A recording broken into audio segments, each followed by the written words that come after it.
ultimately patient mortality.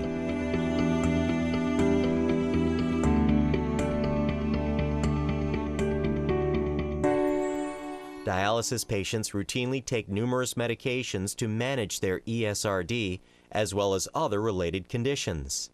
Almost all dialysis patients are given medications during treatment. Heparin is routinely used to prevent blood clotting. Saline is used to clear blood lines. And many patients receive drugs to treat anemia and bone disease, commonly seen in ESRD patients. No matter what kind of medication or when it might be administered, your observation should note that the facility has a mechanism in place to ensure that all patient medications administered by the treatment facility are within their expiration dates, are prepared in a clean area away from the treatment area, and are delivered in compliance with current aseptic techniques. Staff should administer their medications to each patient on an individualized basis and may not use devices such as medication carts to deliver patient medication.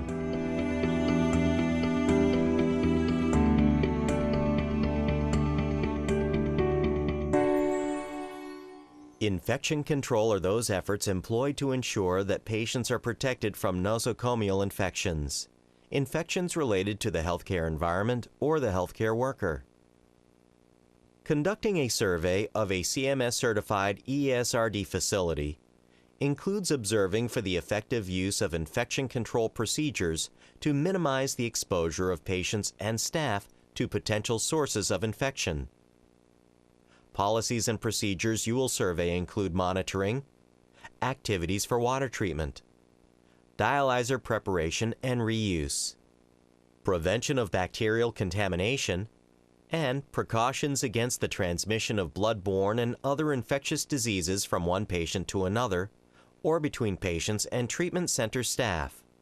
Implementation of a comprehensive infection control program includes safety precautions designed to prevent the transmission of blood-borne viruses and disease-causing bacteria, routine blood tests for hepatitis B infections, vaccination of susceptible patients against hepatitis B, isolation of patients who test positive for the hepatitis B surface antigen, monitoring patients for infections and other adverse dialysis events, and infection control training and education.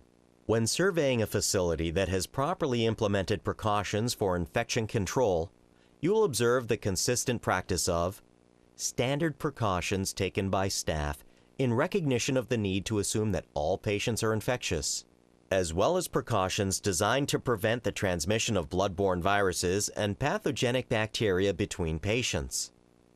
The types of precautions you will most often observe are the use of appropriate barrier precautions to prevent skin and mucous membrane contact with blood or other body fluids, the consistent use of gloves, gowns, face shields, masks, protective eyewear, and any other appropriate personal protective equipment, or PPE. You will also see treatment center staff taking precautions to prevent injuries caused by needles and other sharp instruments. Before touching any environmental surfaces such as machine knobs, charts, phones, or other equipment, and after removing gloves, you should observe staff members making certain that they wash their hands or use a hand sanitizer.